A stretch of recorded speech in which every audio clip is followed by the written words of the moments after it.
60 seconds and counting. We are go for Apollo 7 at this time.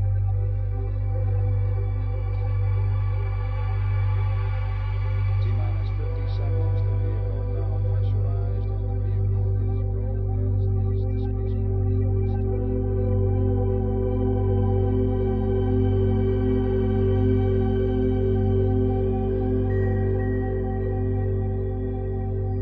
Second speaker was a former candidate for Congress. He has worked as an investigative reporter for 30 years. Early in his career, LA Weekly submitted his name for a Pulitzer Prize. He is the author of The Secret Behind Secret Societies and Oklahoma City Bombing, The Suppressed Truth. Kind of connects with what Catherine went into here today.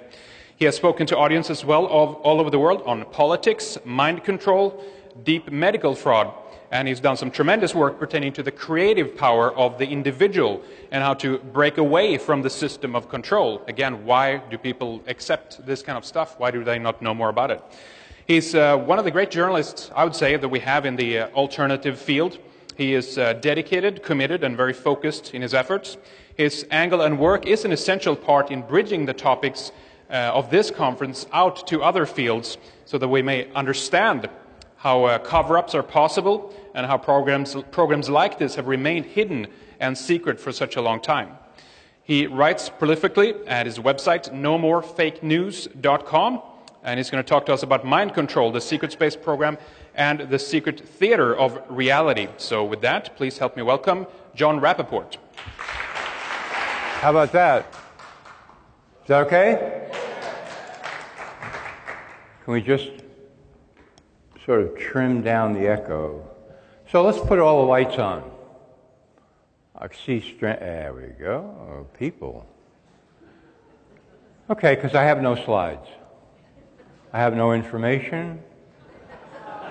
I have no background. I come from a faraway place.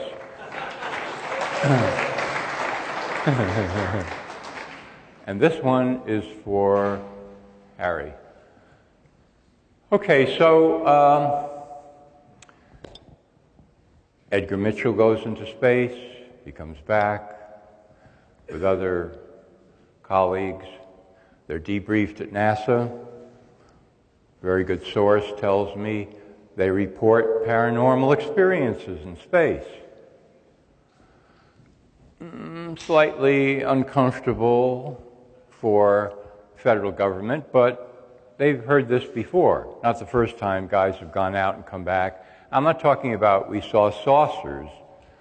I'm talking about somebody like Mitchell or one of his colleagues saying, out in space I could look down at Earth and see with my naked eye people walking around.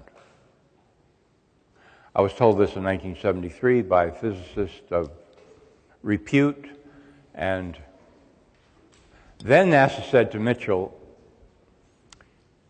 you know, we can't really go public with this, right? I mean, you can understand that, right? But what we might be able to do is get you a little seed money so that you could do research on your own, leave NASA, and report back to us, keep us informed on what you find out, because we're interested. We're definitely interested. And again, it's not the first time stories like this have been told, people coming back. And all of a sudden, something called the Institute of Noetic Sciences pops up. Ding, ding, ding. Research into the paranormal.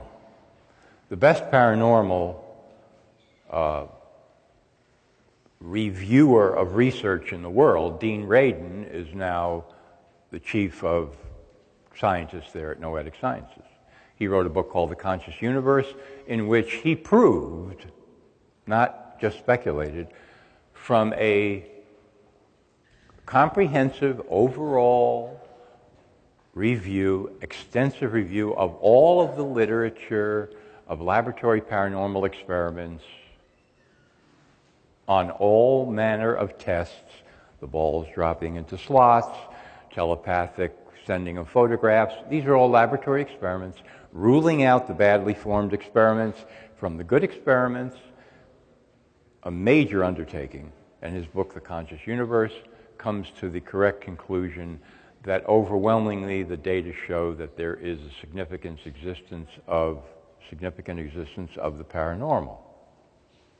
That's what the research indicates. Greater than probability, greater than chance, greater than, all of that. 1993, 94, around the time I was running for Congress in Los Angeles, casually meet a woman from the Soviet Union who is one of their officially certified psychics. And we're having a nice conversation. I mean, they do have these people over there, or they did. And I said, so what do you do there?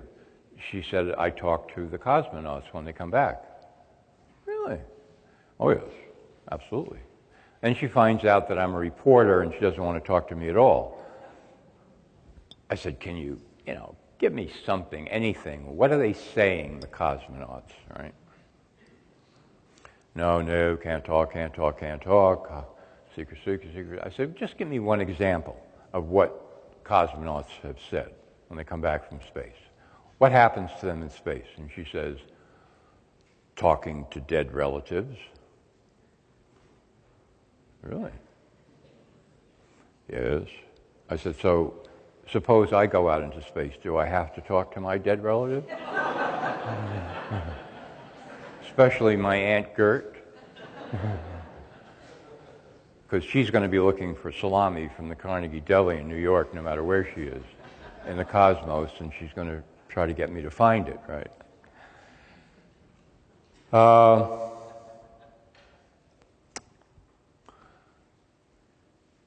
Out of the gravity well, things happen to people. Leave the gravity field, things tend to happen to people.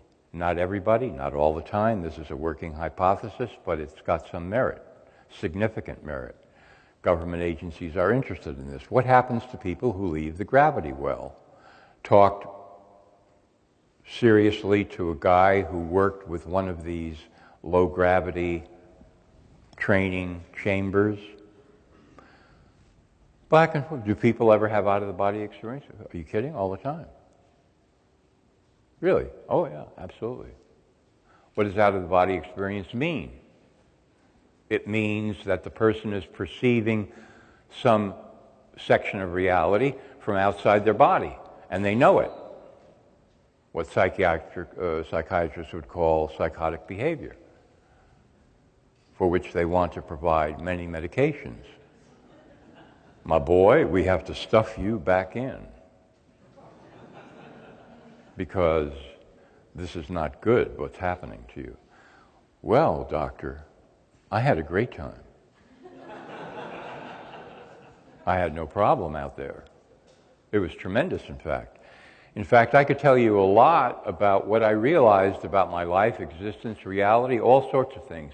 Indeed, my boy, all hallucinations, for which we will medicate you. Because I can tell you, paranoid schizophrenia, we have the labels for this. Gives you another slant on psychiatry. The primary role of psychiatry is to stuff people back in. Now, I've researched this for many years as a reporter. I can tell you, I'm not just, chatting about that. I can give you chapter on verse on why psychiatry is an absolute pseudoscience, has absolutely no basis in science whatsoever. There is absolutely no laboratory test of any kind for a definitive diagnosis of any of the 300 officially certified mental disorders. 0 tests. No blood test, no urine test, no hair test, no anus test, no toe test, no eye test, no genetic assay, no brain scan, no nothing. And if you read the DSM, which is the Bible of psychiatric profession, you discover that nowhere in there, I don't care what it is, autism, schizophrenia, anything from the oldest classical labels to the newest ones, oppositional defiance disorder, whatever, will you find a definitive laboratory test that allows the psychiatrist to make that diagnosis. Wow. I wish I could float a scam like that. I mean, we're talking big time bullshit, right? Not little stuff. This is big time. You're in the majors when you're doing that. You're in the major leagues when you're doing that.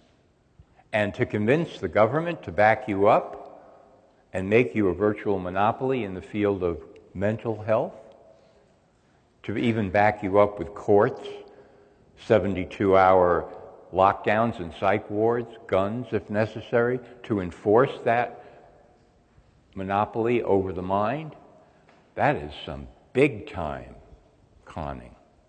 Big-time conning. On a PBS episode of Frontline called Does ADHD Exist?, they interviewed Dr. Russell Barkley, who was at the time professor of neurology, blah, blah, blah, at the University of Massachusetts, and they said, well, a lot of people are asking, does this disorder really exist? Because they're saying there's no blood test. To which Barkley, you love it, doesn't happen that often, when they just step right into it.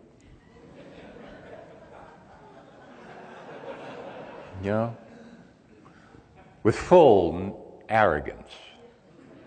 You people don't understand the science, our kind of science. Of course there's no blood test for ADHD. There's no kind of test at all. In fact, if that was required in our science, we would have no mental disorders at all, he says, because there is no laboratory test of any kind for any of the mental disorders, which would be absurd, because therefore it would prove that there are none of our labels mean anything, which that couldn't be, therefore it's science. Dr. Barkley, give the man a plaque, right? Give him an award, bring him on stage, sit him in a throne. The lockdown of the mind, because the drugs follow. Well, out-of-the-body experience, really? Paranoid schizophrenia. Haldol, I think we've got a good drug for you. Well, if we don't like that one, we'll try Risperdal, and if necessary, Thorazine, but that's out in the distance somewhere, because we want to stuff you back in. Well, that's a direct metaphor for going into space. Because I don't care who you are, or what you say, or what you're willing to admit or not admit, and I'm looking at all of you now so I can actually see you. At one time or another in your life, you wanted to go out there. Maybe now, too. Something happened and you said, man, that's where I want to go. I think we should all go out there in space. It's a good idea. It's an adventure. I'm getting a little bored. I don't want to say it or tell anybody, I'm playing around, I want to go out. Let's go. A little thing called Star Trek comes along on television in the 60s, and people go insane all of a sudden, right? The network cancels the show. One fan puts up a letter-writing campaign, massive, and it's back on the air for another little while. And then another little thing called Star Wars comes along, the premiere. One of my closest friends is at the Grauman's Chinese Theater on a weekday at 11 a.m. in the morning at the premiere of Star Wars that occurred with very little, kind of spoiler alerts or anything. The audience is jammed into the theater. She's telling this directly. And she says, as soon as, in a galaxy far, far away, appears on the screen, this gigantic roar goes up from the audience who have never seen the movie, have no idea what it's really about. It's 11 o'clock in the morning on like a Tuesday, and people are going insane. They want to go out there. What is this symptomatic of? More space, new space, different space. The soul wants space, all kinds of space. Just like a painter wants space. Painter gets into his studio and there's a gigantic blank canvas leaning up against the wall. It's like life is beginning again right now. Oh, it's a whole new life. And everybody has had that experience at one time or another. And everybody tends to, forget those experiences. And some people don't want to remember those experiences, right? I'm not like that anymore. Perhaps I was once. But, that's ragged behavior. I'm very organized, and I like this, and that, and that, and this, and never happened. Never felt any joy, really.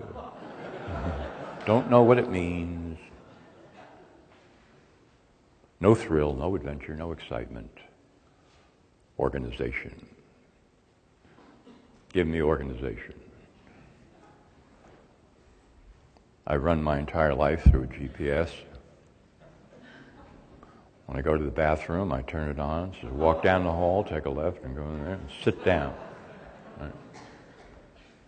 But at one time, even that person, if you, took away the cobwebs, would say, yeah, I was 10 years old. It was the end of the school year. It was the last day of school.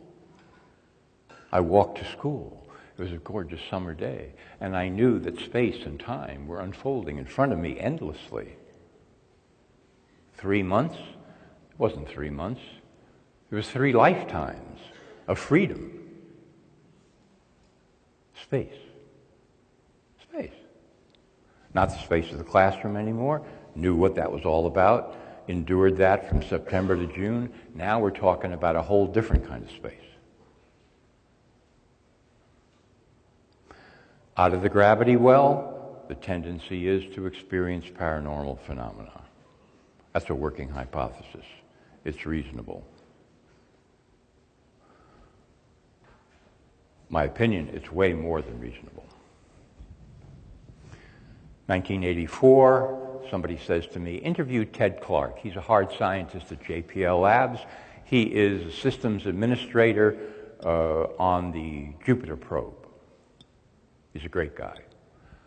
Okay, this could be an interesting story. I go up to his house in Altadena, and he says, let me show you some books of ancient Athens and Renaissance Italy. He's got photographs. He leads tours there. I said, what is this all about, Ted? He said, I want to show people what a Renaissance looked like, because we're in one now.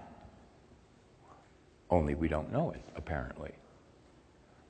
Because we're on the verge of having the kind of technology that can do absolutely fantastic things. I said, for an example, it's a JPL hard scientist. His answer, orbiting hotels. This is 1984. And he says, people go out and they come back. Why do you go on a vacation, right? Basically to relax and for the view. Well, you've got a great view out there. Right? You're going to come back and people say, well, how was it? Did you have a good time? Holy mackerel, baby. Let me tell you what happened. Every 90 minutes it was a great time. They tell their friends, and their friends begin to loosen up and say, gee, maybe I could, they're building new all the time, and maybe I could get out there and feel it, new space. New space. And he said, you want to know, Clark, you want to know what a real space program would be like? I said, yeah, sure. We go out to the asteroids, we mine the asteroids, we make space platforms with domes, we have 20 space colonies, we shoot them out of the solar system with a gravity assist, and they go with maybe 10,000 people in each colony to rendezvous 10,000 years later at a planet around Barnard's star where we believe there's a good chance there could be life, and they compare notes on the evolution of their societies. He said, that's a real space program.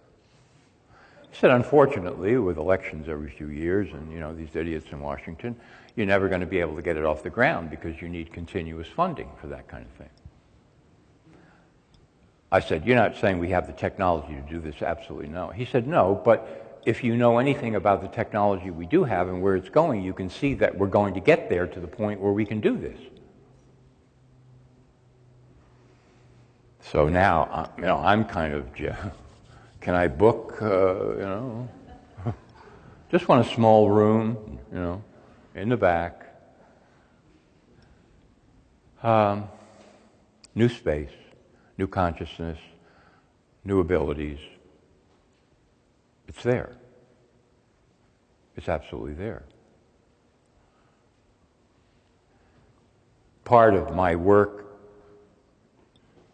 is investigating this area in a certain kind of a way. For example, I interviewed a guy who did extremely well as a volunteer in one of these laboratory paranormal experiences where, you know, here's a sealed room and 2 miles away, or here's another sealed room, and over here they give this guy a 6-pack of photos and they tell him, try to telepathically send that photo to a guy over here in the sealed room. And okay, now they unfold the same 6-pack to this guy, and they say, which photograph was sent to you? That one. So I talked to a guy who scored abnormally high on this. And I said, okay, well, here's what I want to know. How do you do this? How did you do it? He said, well, I'm sure that the way I did it was not the way other people do it, because I have a kind of a, you know, idiosyncratic way of doing this. He was a little embarrassed, and I said, well, tell me, you know, what do you do? He said, well, I imagine a secretary sitting in an office in Omaha, Nebraska. This is the kind of lady who is very sincere, earnest, would never tell a lie. I imagine her, and she tells me which photo was sent to me. I said, really? He said, yeah. That's it, baby. That's how I do it. Imagination, creative power. These are essentially paranormal, whether anybody wants to admit it or not. This is not the brain doing the chemical, or now I am a pain. No. And one of the reasons, not the only one, but one of the reasons that I'm bringing this up is because after all the information you've seen so far and what you will see for the rest of today, naturally the question arises, what can I do about all of this? What can I do? Or what can we do now that we've seen all this information? Here's the hard part. Some of you will not like this. My apologies in advance. Talk to my agent. I've got lawyers. They have lawyers. We're ready. The question, what can we do or what can I do, has two aspects. It seems to be directed at somebody, like me or one of the other speakers, or, you know, I get emails occasionally from, well, you wrote about this and you wrote about that, and GMO food and psychiatric drugs and things. What can we do? But what I'm really saying is, and this is the little Zen twist, you're really asking yourself the question. That's the heavy part. When you ask somebody else, that's like, you know, shifting the knapsack. Here, what can we do? I'm going to sleep, wake me up when you figure it out. You know. You're a smart guy. You're really smart. You're a smart lady. It's very special, and I know you. So what can we do? I'm going to sleep, wake me up, tell me when it's time. You know, I want a little contribution, whatever, you know. But the question is really directed by self to self. Self to self. What can I do? And the only way to answer that is with your own imagination. That's the problem. Because a whole lot of people say, imagine what? I'm not familiar with that thing. Right? I don't think I have one of those. I know a guy that does, but I don't have one of those, you know. Maybe I did, you know, before they sent me to the psychiatrist, you know. But not now, not anymore, right? Or somebody will say, well, I work with systems. Imagination. Step one to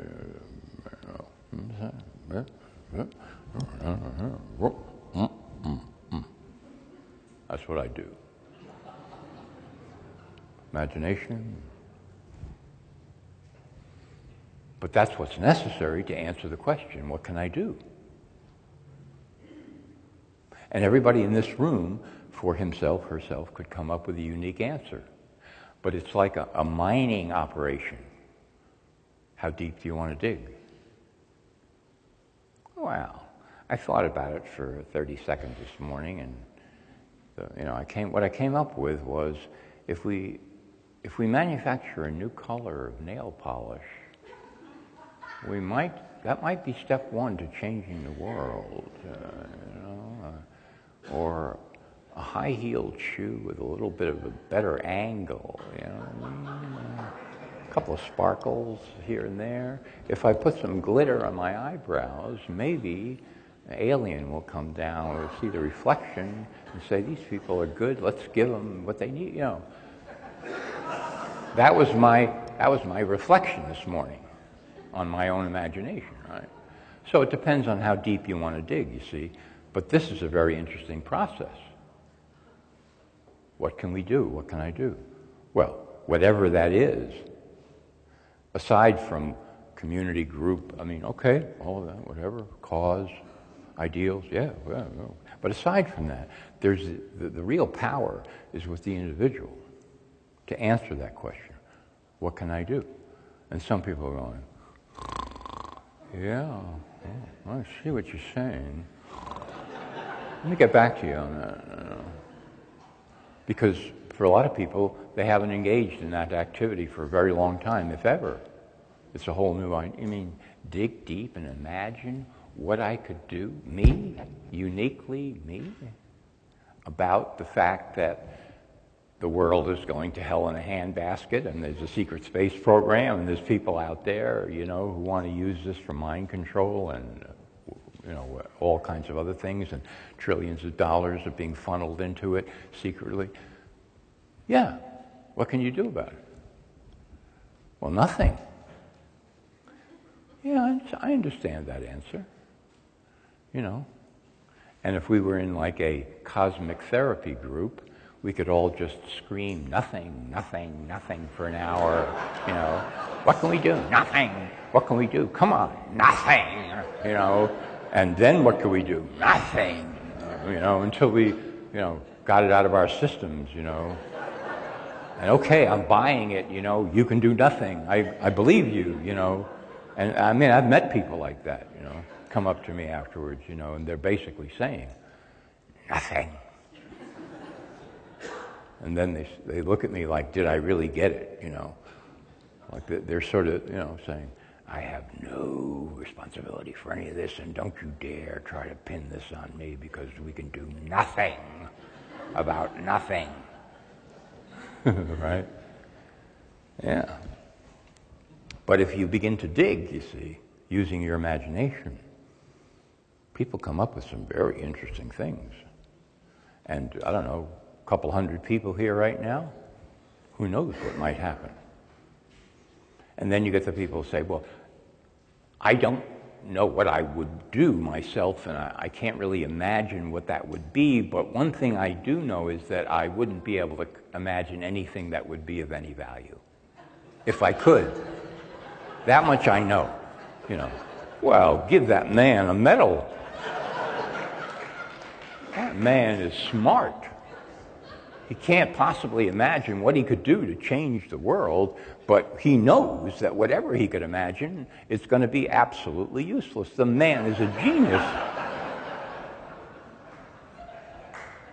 Give that man a professorship in the UC university system. Put him up top, baby, right? Make him the dean. An aide to Janet Napolitano, run the whole thing. This man, he's right there. This is what we want in our society. A guy who says, I can't possibly imagine an answer, but I know in advance that if I could, it would be useless. This is the citizen of the future. This is what we're training the world to get to, right? Yeah, baby. This is what we want. Yeah. Okay, we have a club now, right? We know, we're all right. We're now all members of a society that is bound to become billionaires, all of us, based on the premise, if we could imagine any solution to the world's problems, we know it would be useless. Man, the grant money is going to flow in like crazy, baby. We dress that up with a little fancy lingo, we're off and running. But it is, unfortunately, the answer. Imagination. You would think, well, I was hoping it wouldn't be that. Really. I was afraid you might say that. I was hoping it would be something more like the right pair of stockings, possibly, or if I changed my hair a little bit, things that are within my grasp. Transferring money from one credit card to another, does that work? I don't know. I was looking for something in that area, possibly, as the answer to everything, on that level. But to say that, you want to cut me loose as an individual to look deep within my soul and use my imagination to cook up some absolutely fantastic way of overturning the status quo. Me? Little old me? No. Yes, little old you, who's not so little. To look at it another way, the bad guys are already using their imagination. They've been doing that for a long time. And what they have created is this strange thing called reality. Who knew, right? That's what they do. In my book, The Secret Behind Secret Societies, I go into this at, excruciating and painful length. The bad guys have been painting the mural of reality for a long time, but they're not interested in looking at it themselves, unlike an actual painter. They just want to turn it the other way and show it to everybody else and say, this is reality, okay? This is it. And the last thing they want other people to then do is to say, well, who painted that? No. They want to make it so convincing that people are just going to say, yeah, okay, that's reality. Yeah. It looks like a reality. I don't know what to compare it to. Maybe a ringing cell phone. It must be reality, and I will accept it because it's here, you see. This is the requirement for, we're all intelligent people, so we all know, see, what's the definition of reality? What's here? Anything else? What else could it be? Now, if you're a particularly perverse artist and you produce that painting, you're going, man, we got a winner here, baby. See this? See this guy? He comes up to us in the museum. Yeah, that's reality. In fact, this is very important, he doesn't just look at the painting, he walks into the friggin' painting. And he takes a left and a right, and he finds a little cottage, and he says, can I move in? Everybody says, sure. And he's there, and he stays there. That's how convinced. So somebody else, not just one person, of course, but the mural is being painted, right? Has been for a long time. That's called imagination. Now, we can say, well, we just don't have what it takes to do a better, different mural, We got to go with the one that we got. And what I'm saying is, that's all wrong, see. But it sort of depends upon you actually saying, actually, I have an imagination, and I'm going to imagine a different reality. And some means of getting there. I'm going to do something big. All right?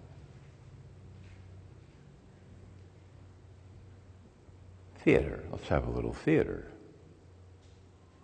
Let's upset the apple cart, for example, with some theater.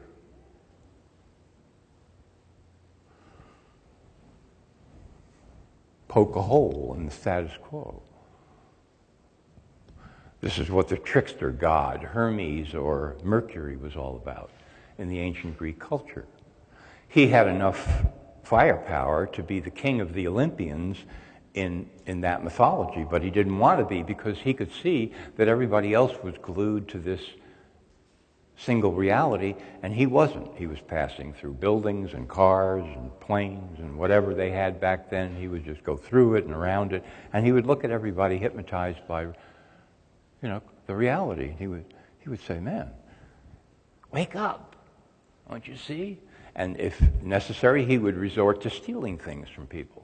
Go into their houses at night. Okay, so he put the TV here. Let me move it over here. This is going to be good, And then let's go into the kitchen cabinet and let's take all the cereal and put it underneath with all the, the cleaners and the crap, right? And then let's see what else. Let's take his wife's clothes and put them in his closet, and his clothes and put them in his wife's closet, right? And that guy wakes up the next morning, he gets up, he goes, "What happened? What happened to the reality that's been painted for me that I've accepted? Everything is different with the clothes. Honey, did you change the clothes? No, you must have done it. I didn't do anything. Why is the cereal under the sink with the Clorox? Are you now putting Clorox in my cereal?"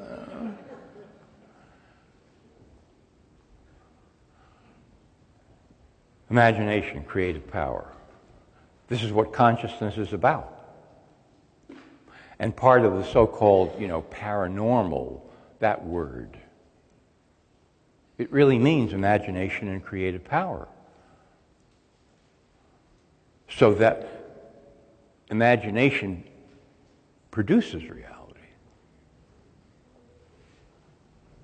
I know for some people it's like, "Oh man, I can't deal with that, I can't deal with that. I want to see the Andromedan design for the flying saucer that landed in Detroit last year. That's all I want to know. That's all I want to know. I just want to see, the blueprint and the thing and Sorry. That's not going to cut it. It's just not going to cut it.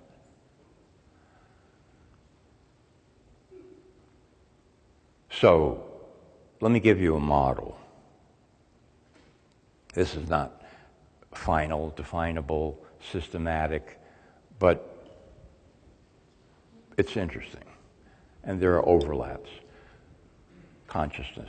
Feedback consciousness. Okay? We all have it.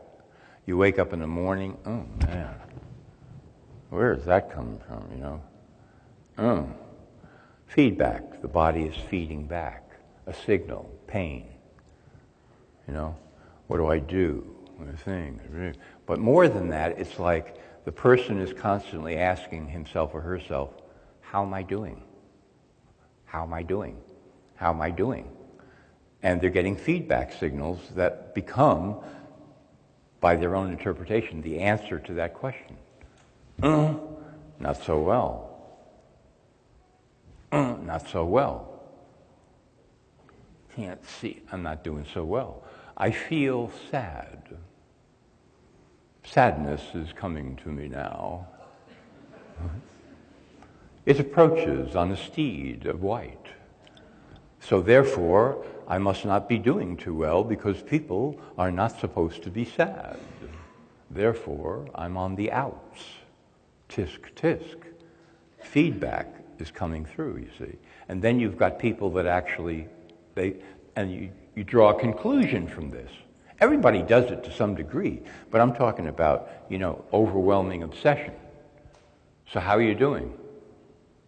Not good. Why not? You want to sit down? Right? Me, and then me, and then of course it was me, and my, and me, and me, and me, for 3 hours, right? And then all the feedback signals the person's been getting in their interpretation. That's feedback consciousness. Now, it has a good role. It's useful at times because it tells you certain things need to be attended to, you know. If you're walking with your foot like this all the time, you say, oh man, how did my foot get folded under there? It might be useful to pay some attention to that feedback and, you know, try to work on that, right? But as an overall philosophy, it's very inhibiting. And of course, the tendency of psychology and psychiatry practiced by the overwhelming number of morons that are turned out in those professions tends to reinforce that. So how are you doing? Which translated sort of means like, how's the feedback, baby? What feedback are you getting?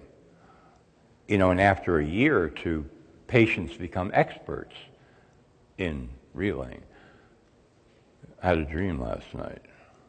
Well, yeah, it was very uncomfortable. It was in a small room. It was very hot, and lights shining down on me, and there was kind of a big giant worms crawling across the floor, and he went upside my shirt and he started talking to me. He said, I'm your dead Uncle Bob. The psychologist says, yes, let's look into that. Let's check that out for a while, all right? Feedback becomes a professional, you know, engagement. It's a party. It goes on, you know, and therapeutically speaking. So there are certain elements of society that emphasize that. Okay, so let's go up one from that. Problem-solution consciousness. This is, now we're in engineering territory. And I know there's a bunch of engineers here, right? We got a problem, Bill. Yeah, Bill says, that's what I live for, baby. I can't get up in the morning unless there's going to be a problem. Right? I need coffee and I need a problem. You got it. Here's the problem. The plane crashes. That's a big problem. Yeah. You know, you might remember it was like a $2.5 billion contract and the plane crashes. That's a big, yeah, it's a big one, yeah. We got to fix the problem. We got to fix the problem. All right, let's go, you know, yeah. Ready, we're ready. Problem needs a solution. Not criticizing this. Adrenaline, the juices flow, the whole deal. Now I can apply my knowledge. Yeah, but there are people who, you know, view that pretty much as everything there is. See? So wherever they look, there's a problem, right? And if it happens to be, say, I don't know, some little item like their kid, all right? Every time they look at their kid, they see a problem. Kid, my boy, my son, the love of my life, you're a problem. And I'm only saying this because I love you, baby.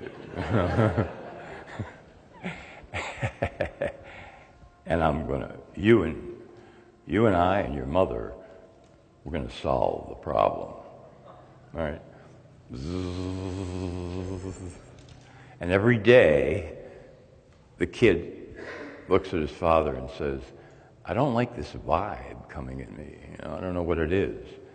But the father is saying, yeah, he's a problem. Look at him. Just look at him over there. I don't know what he's doing, but it's a problem. You know? Look at him. He's walking from one room to the other. He's in the garage now. That's got to be a problem, right? Walks in at night, sleeping. Good boy, stands there. It's a problem. You're going to have to do something about this, right? Everything is a problem.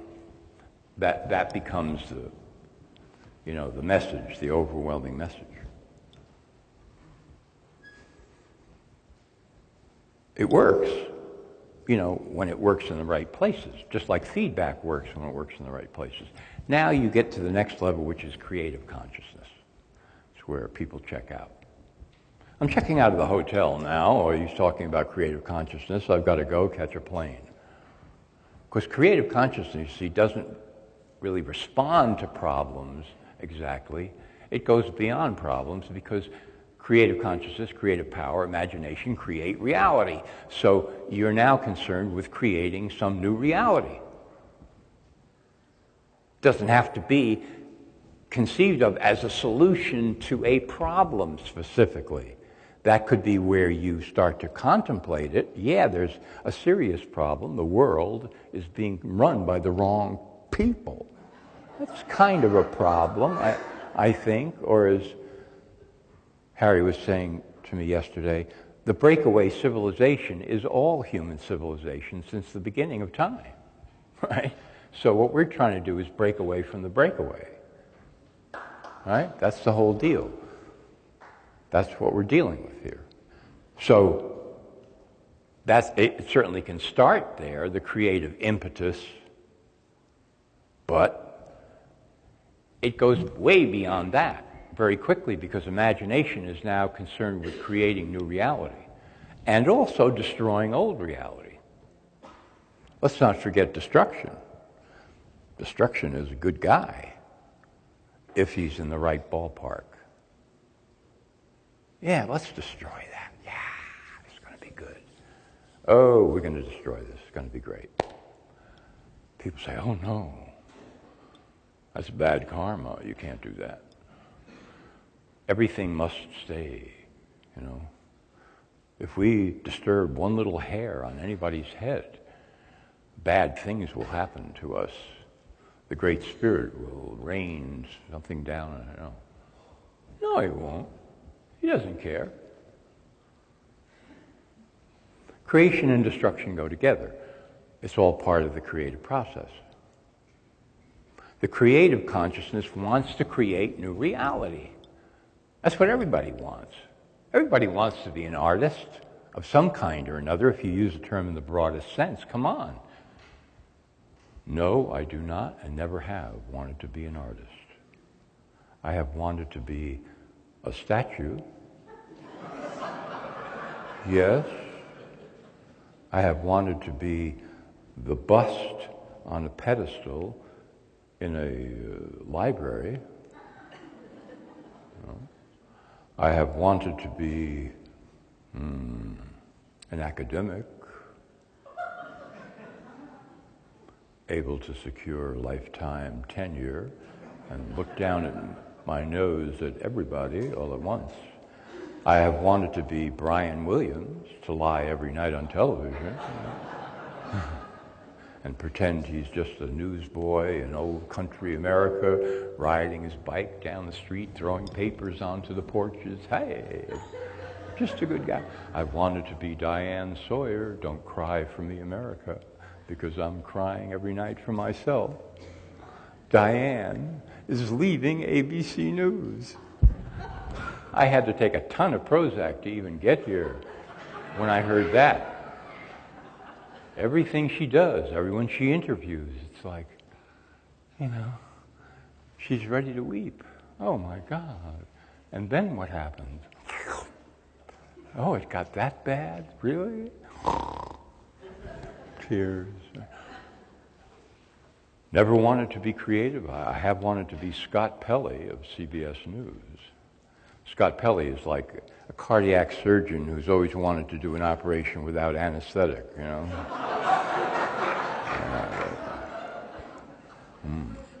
And so at first, when they were going to give him the job at CBS as the head anchor, right, they realized, no, man, this guy is too scary, He's just too scary. So they got pom-pom girl, Katie Couric, in there instead. Hi, here's the news, right? But eventually, like, Bob Dole and other people in political parties, it was Scott Pelley's turn to be the head. They couldn't deny him anymore, so they said, and this is my theory here, what drug can we give Scott?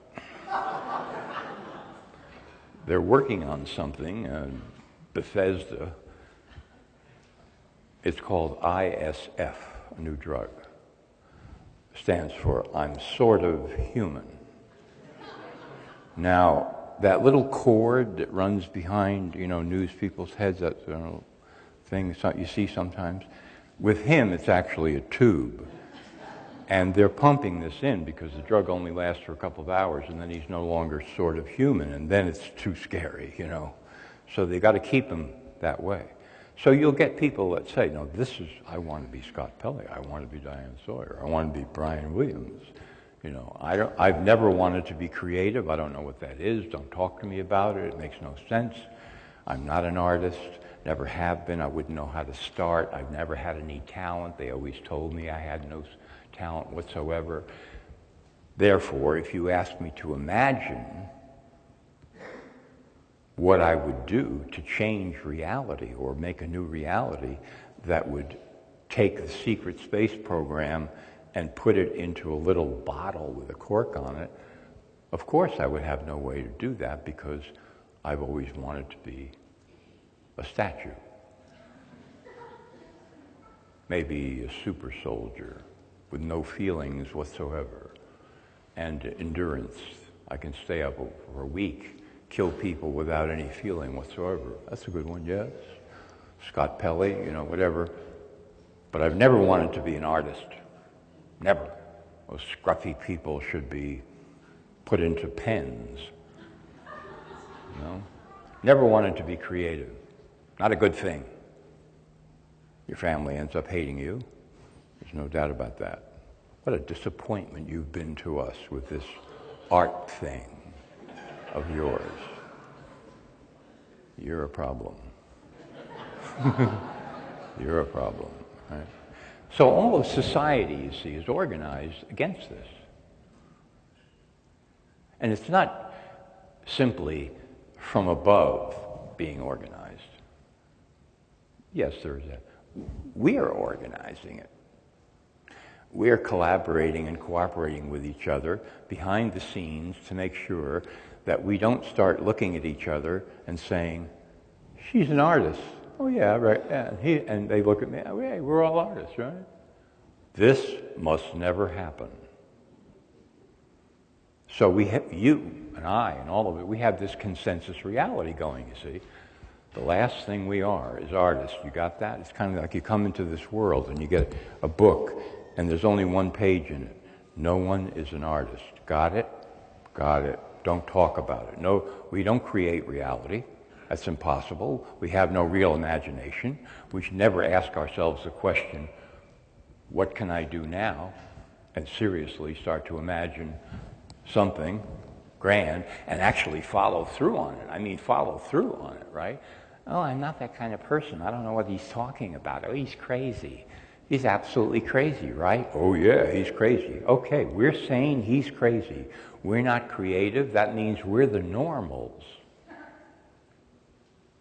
Don't you want to be normal? Absolutely. Don't you? Absolutely. We don't know what he's talking about. We're not creative.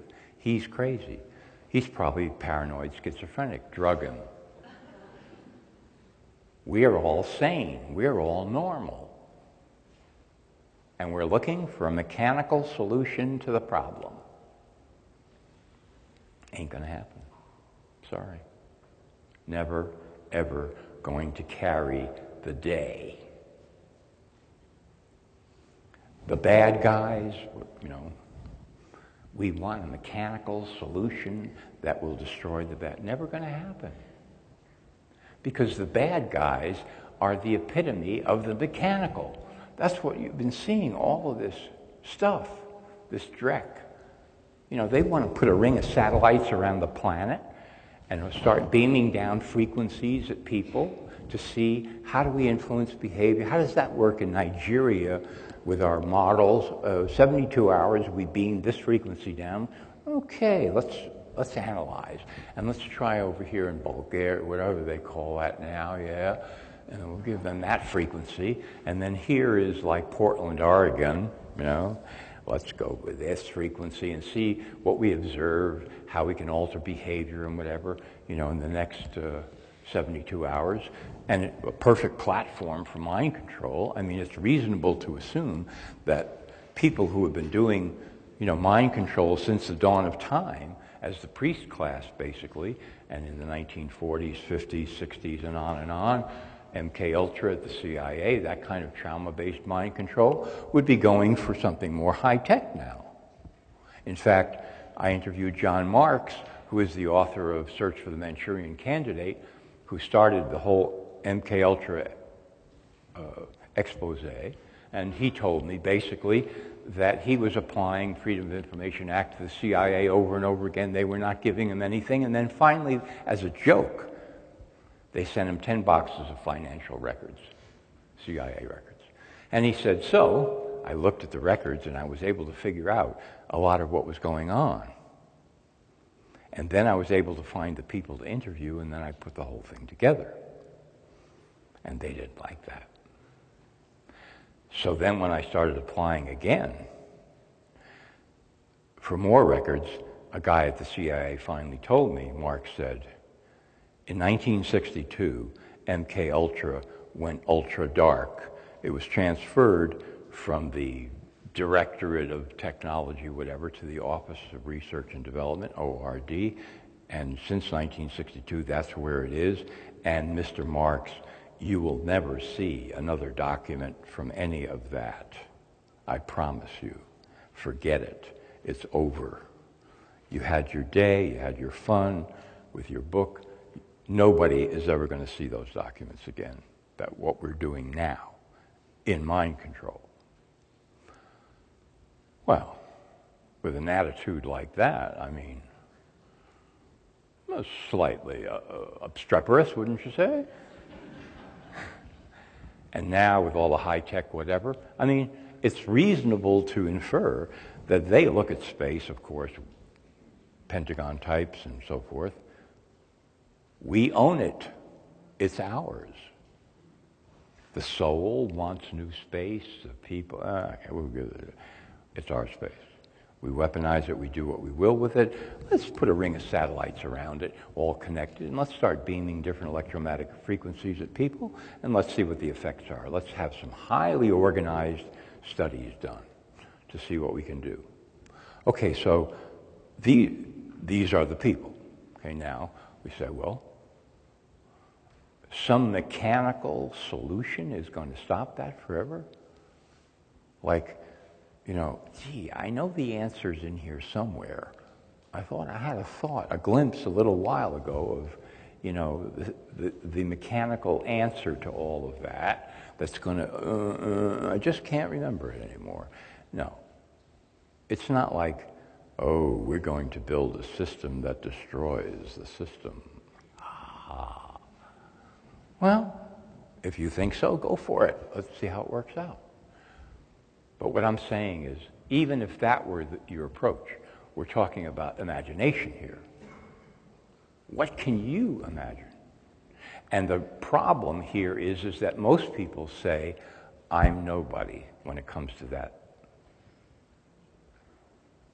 That is the problem. Furthermore, it has always been the problem, all throughout time, has always been the problem. That individuals have said, I can't do it. That's not no imagination. No, not me. Maybe him. Talk to him. Talk to her. I don't know, but not me. I'm just trying to get by. I'm just trying to get by. That's always been the problem, because the people that really want power say, "Good. We like you. You're cute. We got a thing for you called reality. Step into the theater. Here it is. You'll be entertained. You'll go up, you'll go down, you'll feel happy, you'll feel sad, you'll feel afraid, you'll feel paranoid, you'll feel glorious, you'll feel deflated, you'll feel satisfied, you'll feel happy, you'll feel disgusted, you'll feel pained. You'll feel all kinds of things, but it'll be exciting. You won't be bored even when you're bored. Because here's the thing. It's the reality theater. We made it for you. And we know you're just the kind of person who thinks that he doesn't really have the capacity to imagine it for himself. And so we've done it for you. Aren't we wonderful? Don't you love us? So, here's your ticket. Step right in. The show's on. People say, well, at least it's something, right? It's not just sitting here. It's not just twiddling my thumbs. It's something, isn't it? Okay, let's go for it. Let's see what happens.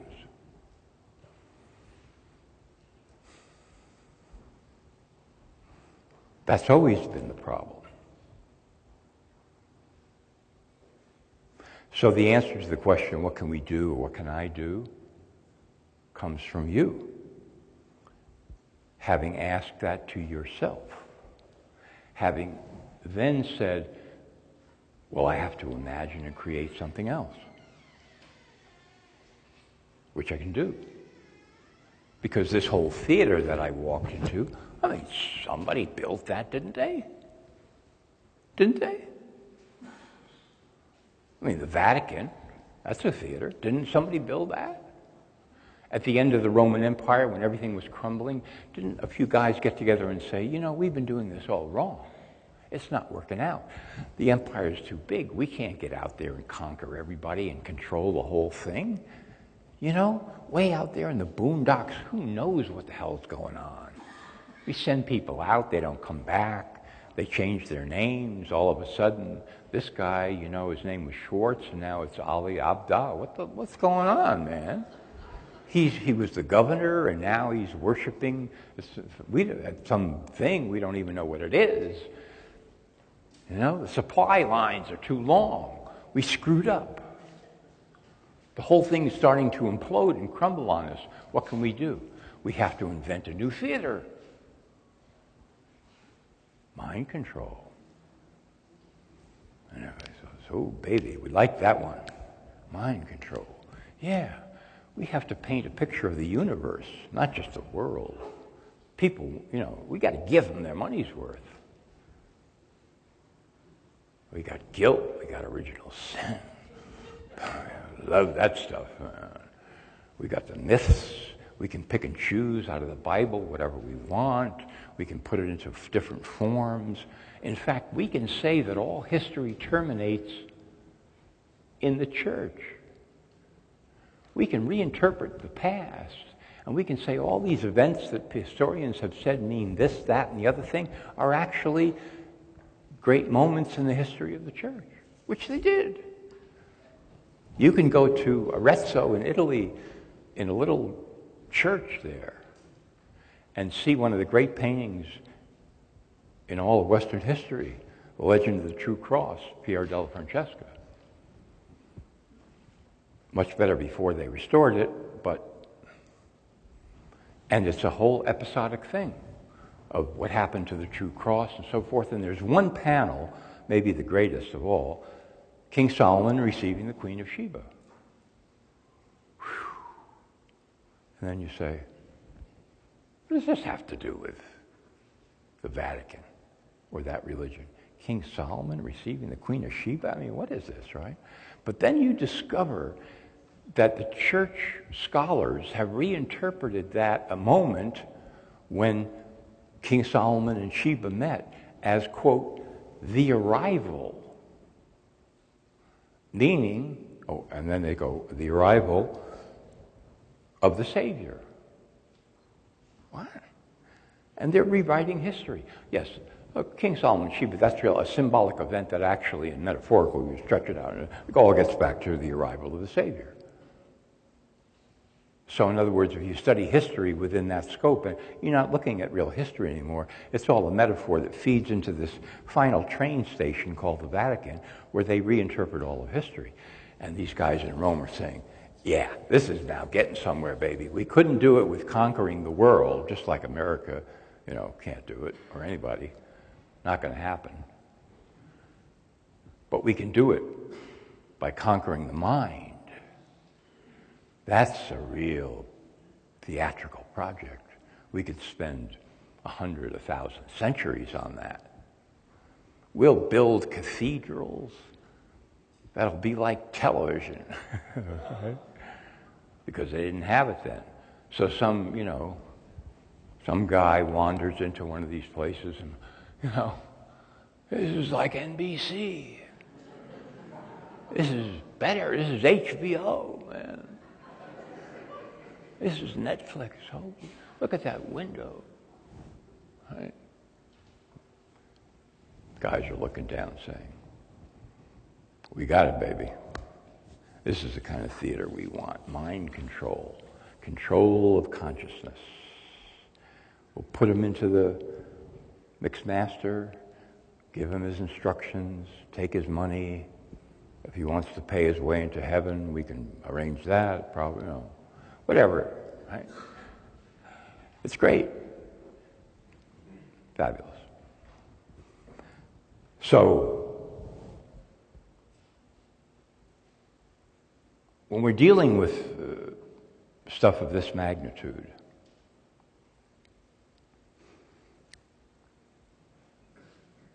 you can't conceive of something that's going to defeat that and say at the same time that the people who are going to rise up and defeat it have no imagination whatsoever.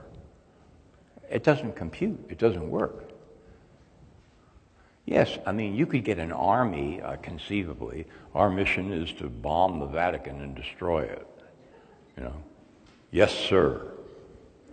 I mean, yeah, you could do that, but so they build another one, bigger.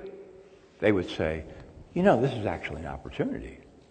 I always wanted a kind of a glass crystal thing, which we don't have, Yeah, it cost about $1 trillion, but I mean, we can raise that in a couple of years, Go out into the hinterlands. Tell these suckers with their churches out there, we got to send us 50% of everything now from the collection plates. Forget that 35. It's gone up to 50. We're going to build a thing in Rome that's going to be twice as big, and it's all going to be transparent crystal. A new theater. But if people en masse began to say, oh, I see, you guys are artists, right? You're artists, and you've got your own museum and your own theater, and you're making reality because you think that's what I want. You think you can sell me your infomercial about the cosmos. I get it. No thanks. Not interested. Why? Ultimately, because I'm making up my own. Yeah. I'm making up my own. I don't need yours. Yeah, it's pretty impressive. I'd like to take the tour. Hey, I'll give you $1, whatever, Does lunch come with that? You have a ticket I can, But as far as enrolling and becoming, nah. Because come into my studio. You see what I'm painting here? Come into my office. You see what I'm building here? Come into my, whatever, my pasture. You see what I'm creating here? Come into my world. You see what I'm making here? This is far more interesting to me than what you're making for everybody.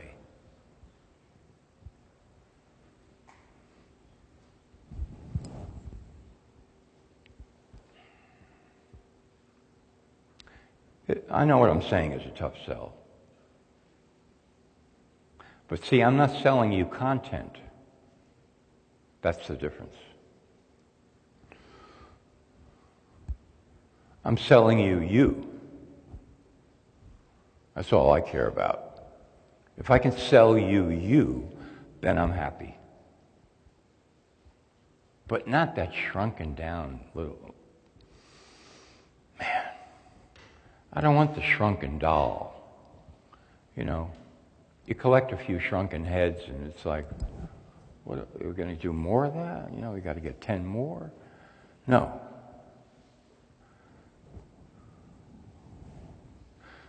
Let me give you this example. We're sitting here, right? This is our space right now. Nobody else's. I don't care who owns this joint. I don't care who's putting on the event. I don't care about anything.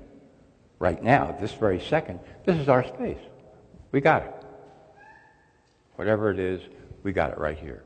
Is this, is this, is this, and we have words, right? And I'm talking, and I know that you understand what I'm saying, and you know you understand what I'm saying. Okay. So let's take the materialist view of life, okay? By conventional physics, okay?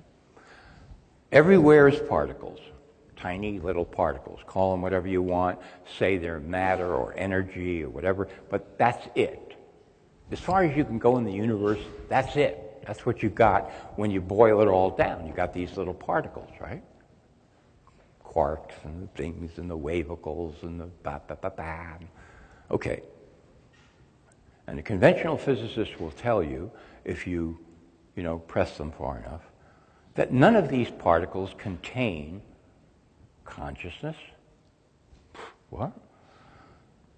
Or the ability, especially, to understand anything, like what we ordinarily take to be understanding. They're just particles, right? This thing here, particles, particles, particles, particles, particles, particles, particles, particles. Brain, same particles. No different, don't give me that. Same particles. Sorry. So, how is it possible, then, that I'm talking and you understand what I'm saying? It's not. Something impossible is happening here right now. Your brain is made out of the same particles mine is, which are the same particles the chair is, the same as the camera, same as her lipstick, the same as that strap, same as that thing you're wearing, a bracelet. It's all the same particles. Brain, same particles. Well, it's a different configuration, you see, and therefore, yeah, that's speculation. Prove it. Well, yes, it's all in the configuration, you see, and therefore we know that the brain is the seat of consciousness because consciousness exists, and all we have is the brain, and therefore the brain causes consciousness. Ew, is that right? Ever hear of circular reasoning, schmuck? All the same particles. So how is it possible that you're sitting there and I'm standing up here and you understand what I'm saying? Where's that understanding actually come? Well, it's a circuitry of the... No, the circuitry is all made of the same particles. There's nothing else in there. Well, there's photons. Yeah, different particles. Same thing. Does a photon say, I'd like to enroll in a calculus course at Yale? No. It just goes, bzz, bzz, bzz, right? So by conventional physics, materialism, that's the philosophy aspect of it, there's no possible way that I could be talking, you could be sitting there understanding what I'm saying at this moment. It's impossible. It doesn't work. There's nothing to account for it. But yet, it's happening. Impossible. Therefore,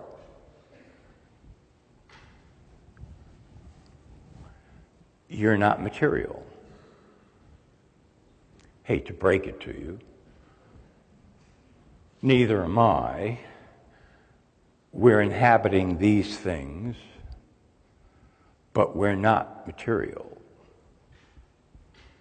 These things are material, but we're not. And we possess this capacity to understand each other. Yes, the physical vehicle has a part to play in the theatrical this and the that and the but that's it. The actual understanding is non-material. Somebody says, wait a minute, I don't like that. Right? Don't try to pull that one on me. I'm not non-material, my good friend. Well, too bad. So if that's the case here, what we're really looking at is a room full of non-material beings inhabiting bodies who are basically being confronted with the idea that they have extremely powerful imagination and creative power. That doesn't seem like a stretch to me anymore. Well, hey, if I'm not really made out of matter, some pretty wild things are going on here, you know? And if imagination happens to be one of those, why not? That makes kind of, yeah, I can see that. I create something. Now somebody says, well, can you snap your fingers and make an elephant appear over there? Nope. I can make him appear to me, a bozo, but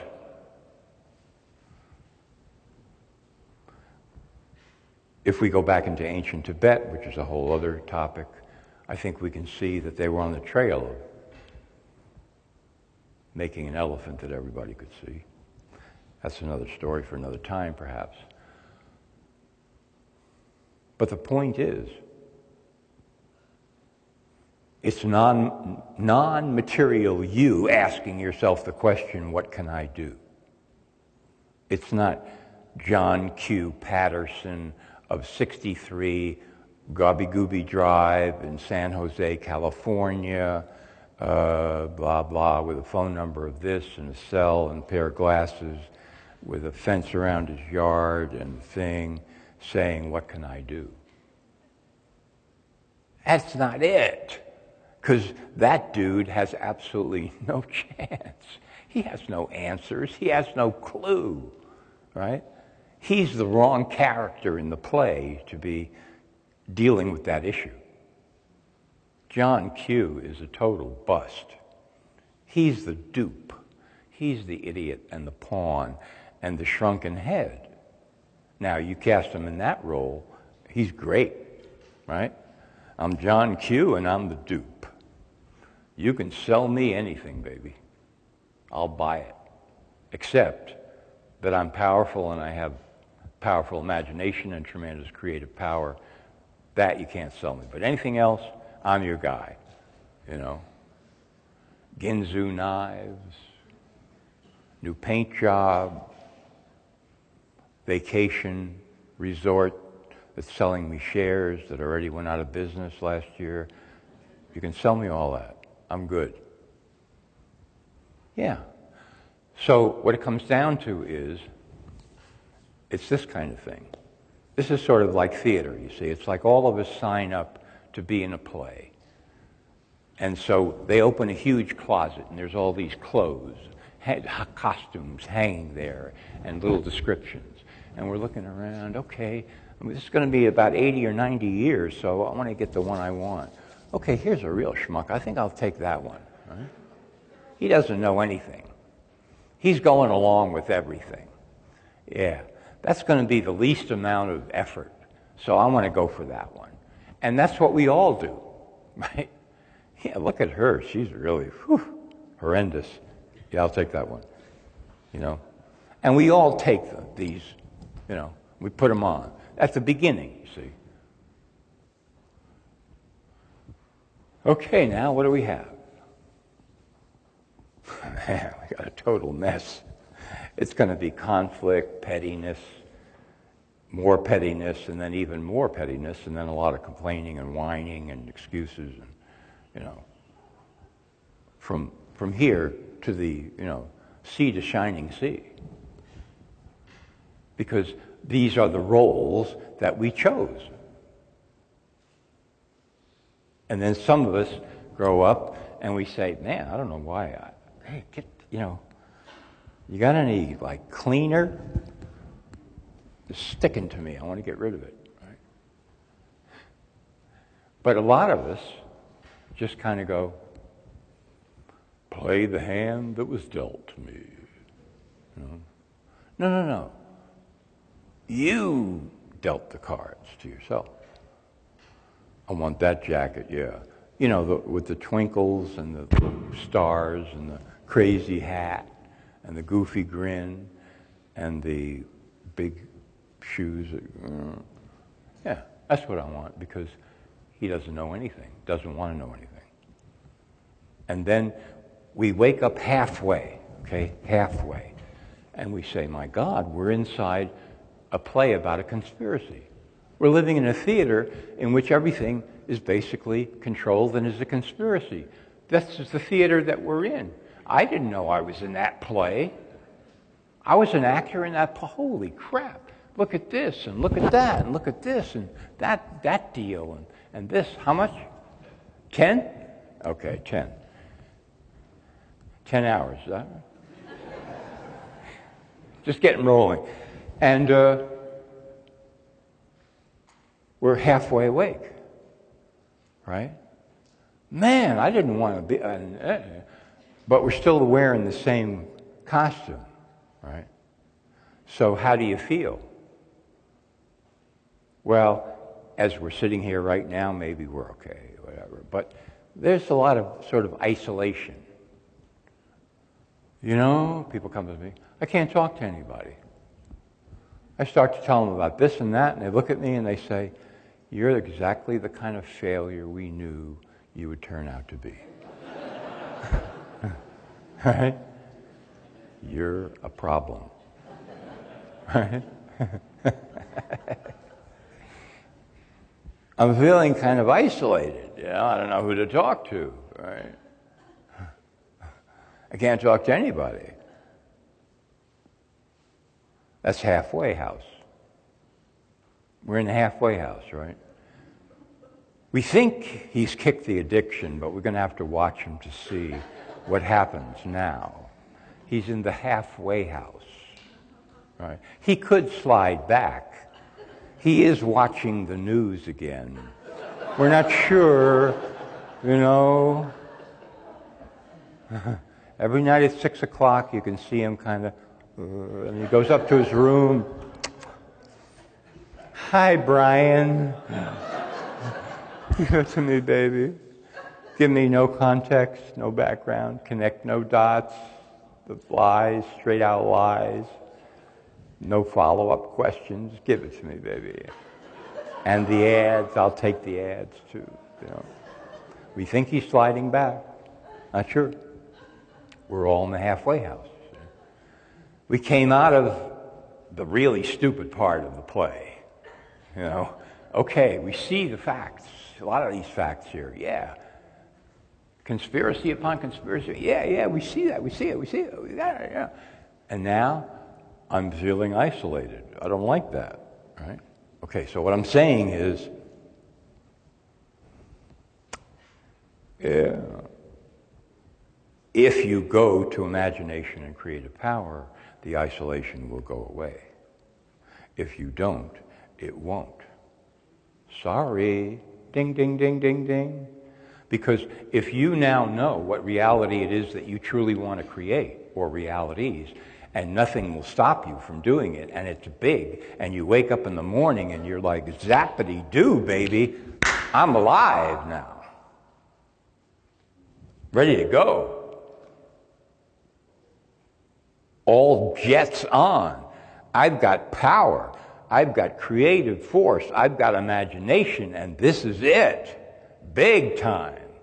Major league of the major leagues for me, uniquely. That's my answer to what can I do? And you know what it is, and you desire it, and you want it, and you feel like you should do it as well, and it's all that piled in there, and now you're going for that. Now they let you out of the halfway house. Go, baby. You're done. You're done. And now there's no more isolation. It's gone. There's no more, I know what's happening and I wish I didn't. You know? Why did I ever get into this crap? It makes me feel worse than before. You know, all this kind of stuff. No. It's supposed to hurt. Right? That's the good kind of hurt. You mean they are, I remember, okay, I'm getting to the end, but I remember like 30 years ago spreading out the pharmaceutical drugs I was investigating, the toxicity from one to the other, it just worse and worse and worse and worse, and I just called up this guy that I know, this researcher, and I said, I can't believe it. I mean, this just goes wall to wall. I mean, this is chemical warfare. It's not medicine. It's not even remotely connected to medicine. It's just, chemical warfare. He said, yeah, you're right. That's the halfway house, or getting to the halfway house. So the rest is out the door. Creative power, imagination. Up to you, up to all of us. Yes, together, groups, community, yeah, all of it, yeah, the whole thing, fine. But I'm just saying, but there's this other thing. If you don't do it, on the individual level, if you say, well, I'm not an individual, there are no individuals. Thank God for that, because then I'd have to actually do something, and I'm just part of the magnificent glob. Because that's what we're all shooting for, is to become one with the glob. And I can see the glob in my dreams every night. And I'm going to be no longer me ever again. I will just be of globness in the land of the melted glob. Because that is the metaphysical goal of all of us, is to be globulated. Then we will know whatever there is to know. And we won't know whatever there is not to know. And we'll be fully realized as for. What does it mean? We don't know. But it is of the glob. My friends, this is where we are all going, you see. My name is Barack Obama. We're all in this together. My name is George Bush. This is a holy crusade. My name is Bill Clinton. I feel your pain. It's called jive. Jive, baby. It's called the collective jive, to globulate us all. There is no me, there is no individual, there never was. There is only, the melted cheese sandwich in the sky. And I will be part of that. And all will be realized in the fullness of time. Therefore, I don't have to have any creative power or imagination. I don't have to ask myself, what am I going to do about it? All I have to do is to find the sandwich and sneak in between the pieces of toast. And that's the church I belong to, and that's what they're showing me now. And they'll let me know when I qualify for the final slither. Even if it's craft singles, man, I'm there, baby.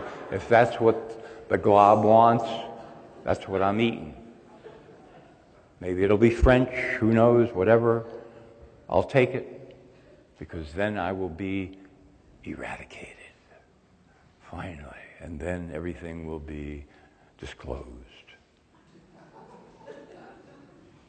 Really?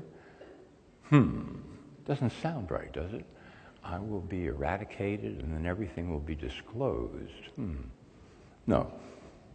I think what happens after everything will be revealed, you see, some indeterminate blank period then ensues. Something like, I don't know, death. And then you become conscious again and you say, phew, what was that all about, man? Oh yeah, I was globulated. Man, I keep making that mistake every time I come down here to this joint. I get into the friggin' cheese sandwich again. Can't I learn that the cheese sandwich does not have the ultimate solution? I don't seem to be able to, This time it's going to be different. No more globulating. And the guy turns on the TV. Hi, everybody. It's 2 o'clock in the morning, and my name is Dr. Hermann Glob. Dr. Hermann Glob. I'm here to globulate you. You say, gee, man, it's only $29.95, Get out. No. There's you. There's me. There's you, all of the yous and so forth.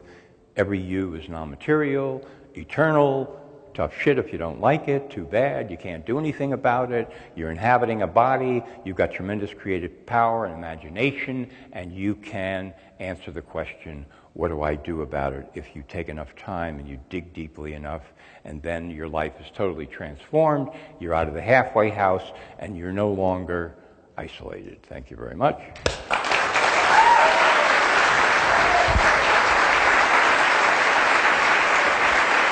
Thank you very much.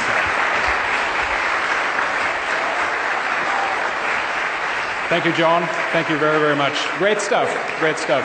Exactly. How do we use the beyond being rational? We have to be irrational to break out of the monoculture that John is talking about.